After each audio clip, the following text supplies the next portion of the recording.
Magandang hapon. Meron na tayong isang bagay na punto for the point of intelligence and for the point of logic na may mali ang Supreme Court natin sa pagsasabi na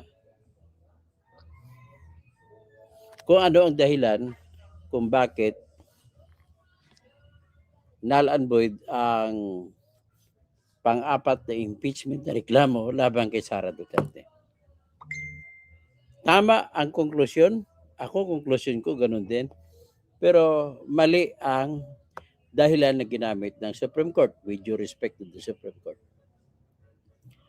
Ito po, bago ko sabihin, pakinggan muna natin yung anunsyo ng Supreme Court patungkol sa pagbasura.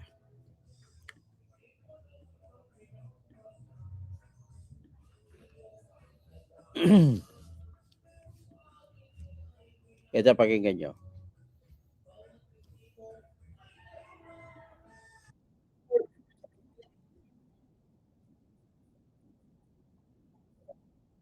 A unanimous vote of all those participating, the Supreme Court en banc denied with finality the motion for reconsideration filed by the House of Representatives, which sought to reverse the court's July 25, 2025 decision that declared the articles of impeachment against Vice President Sara Z. Duterte unconstitutional.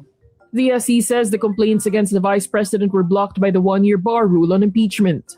This rule, found in the 1987 Constitution, states that impeachment proceedings cannot be initiated against the same official more than once within a period of 1 year.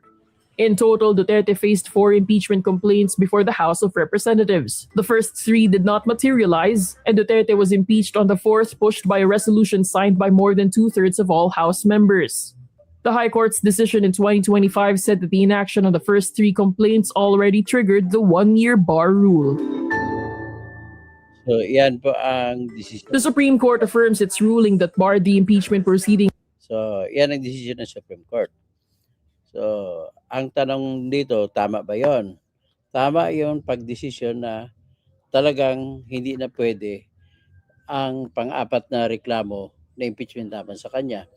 Let us read the so-called press briefer na sinulat ng Supreme Court's Office of the Spokesperson.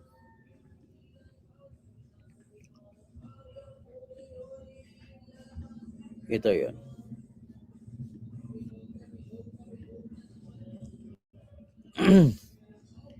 So, ang sinabi dito, tingnan natin ang dahilan na ginamit ng Supreme Court.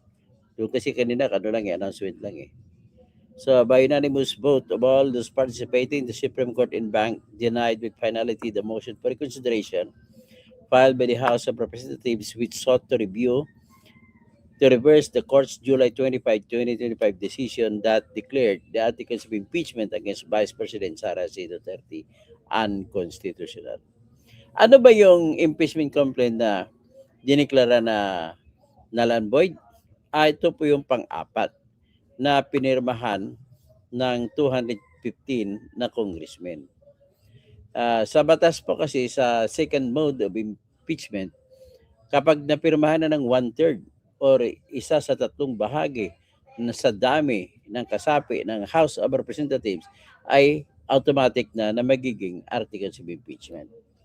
So, nung panahon na yon ay there were 316 congressmen. So, divided by 3, that is 100. 16 divided by 3, that is 5 and 1/3. So, mga 606 congressmen lang dapat pumirma. Pero sumubra pa nga eh. 215, yung pang-apat. So, ano naman ang kwento sa pang-apat?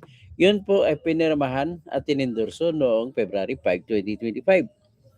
So, ano ngayon ang kasunod yan? Pero ang background yan ay bago nila inendorso nun, mayroon pang naunang 3 impeachment na reklamo laban kay Sara Duterte na sinampa noong December 2, December 4 at December 19, 2024.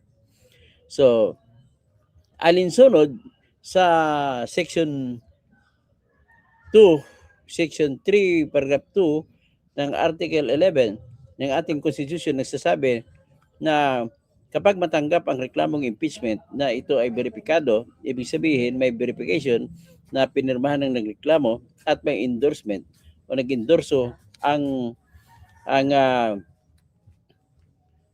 ang isang congressman at least ay magbibilang ng 10 session days ay kailangan ibigay i-refer ng Congress, magkalendaryo ang Speaker of the House ng agenda sa loob ng 10 araw.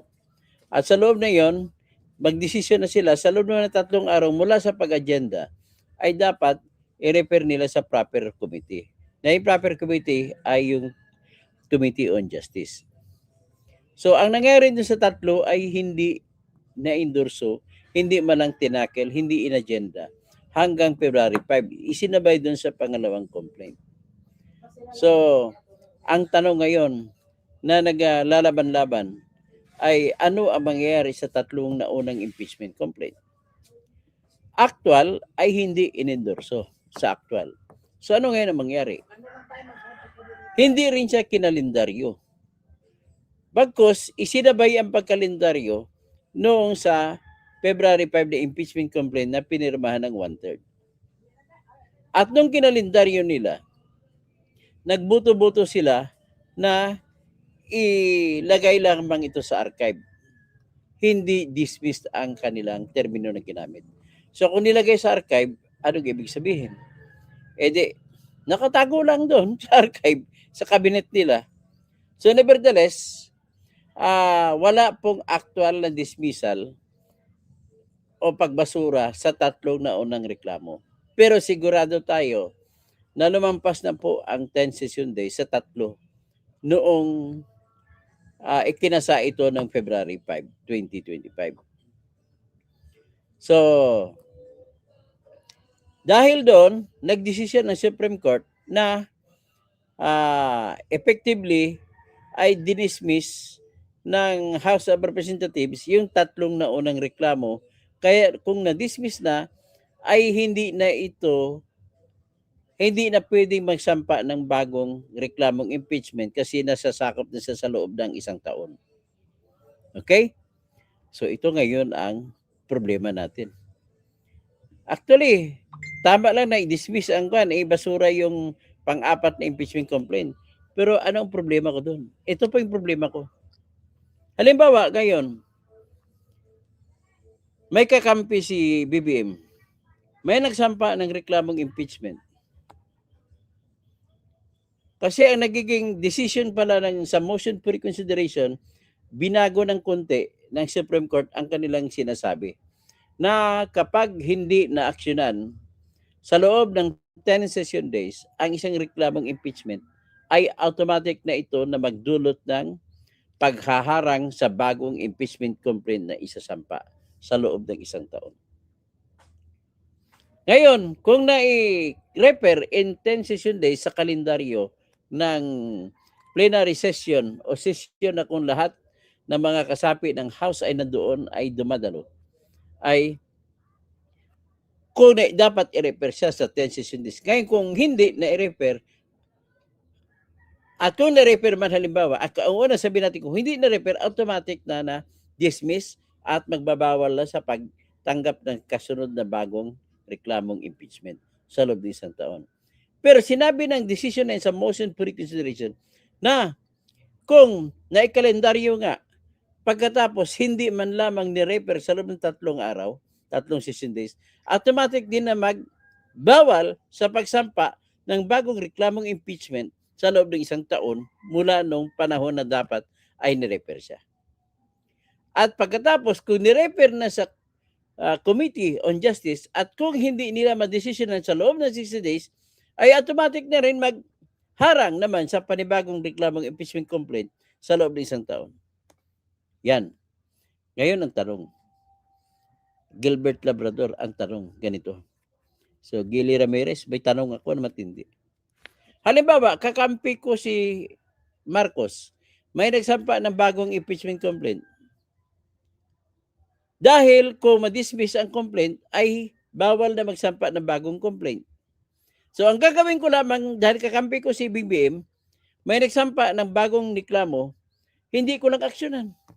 So, pag hindi ko aksyonan sa loob ng 10 session days, automatic na magbawal, safety si BBM.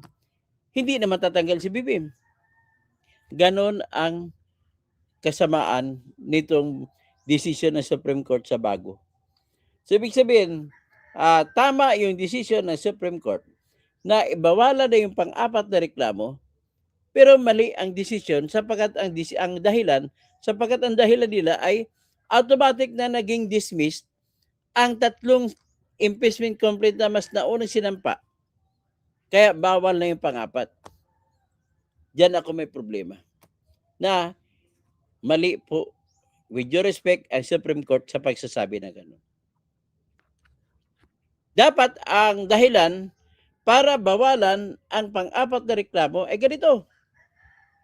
Sapagkat hindi pa ninyo na-aksyonan yung tatlong impeachment complaint, hindi kayo pwedeng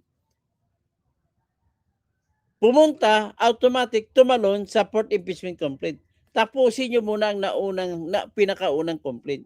Sunod pangalawa, sunod pangatlo. Kung hindi nyo binigyan ng action ng una yung tatlo, automatic bawal kayo magbigay ng action sa pang-apat. At yung pagbibigay ng action ay null and void dahil hindi nyo binigyan ng action muna yung nauna. Ganon lang dapat ang rason na gusto ko mangyari. Di ba? Dapat ganon. Ulitin ko lang. Kung susundin natin ang decision ng Supreme Court ngayon sa motion for reconsideration na kapag hindi maaksyonan ang reklamong impeachment sa loob ng 10 session days, automatic, hindi na pwede makapagsampa na bago. E di kung kakampi ko si Bongbong Marcos, hindi ko nang aksyonan, safe na si Bongbong Marcos, hindi na siya matatanggal. Di ba? O ganun lang yan. So dapat, ang rason dapat sa pagbasura sa pang-apat na reklamong impeachment laban kay Sara ay yung katotohanan na hindi yun valid sapagkat hindi pa na-aksyonan ang naunang tatlong impeachment na reklamo. Ganun lang sa aking position dad. And I do believe that is the soundest justification. At least, kung may pagsasampa man ngayon na bago at hindi inaksyonan, ay pwede pa siyang i-petition sa Supreme Court na utusan na aksyonan. At kung aksyonan man, dapat aksyonan nila. At kung hindi aksyonan, sila lahat na may obligasyon o aksyon na hindi aksyon ay pwede silang tanggalin through ethics committee sa pagiging member o kasapi ng House of Representatives. So, ganun ang dapat na solusyon dyan. O di, magbabasa lang ako, mga kaibigan, no? Kung Gili Ramirez, good afternoon. Gilbert Rabador, tanggalin na si Tota Soto sa legislatives. Gawing Supreme Law, Bayan Bender. Brent Santos, magandang hapon, Doktor. Basti Sagmita, ma-1 year bar rule ba attorney kung sakali? Ngayon, kung hindi sila mag-action, wala mang 1 year bar rule, pero at least pwede magtutuloy yung halimbawa hindi aksyonan, magandang tanong yan, halimbawa hindi aksyonan forever, hindi naman pwede mangyari hindi aksyonan forever. So sinasabi ko nila pwede tumakbo sa Supreme Court at maghingi ng tulong na utusan na aksyonan. Okay? So ngayon, siyempre pag para na yung 1 year at walang action 1 year, siguro isang kaisipan naman yan na pwede magiging dahilan para tapos na yung 1 year ban rule. Pwede na magsampa ng bagong kasunod kung sa loob ng isang taon na hindi inaksyonan yung unang impeachment complaint. That would be a fine and a better solution and a most logical and which is in conformity with our constitutional law and the principles of law. Maraming salamat po.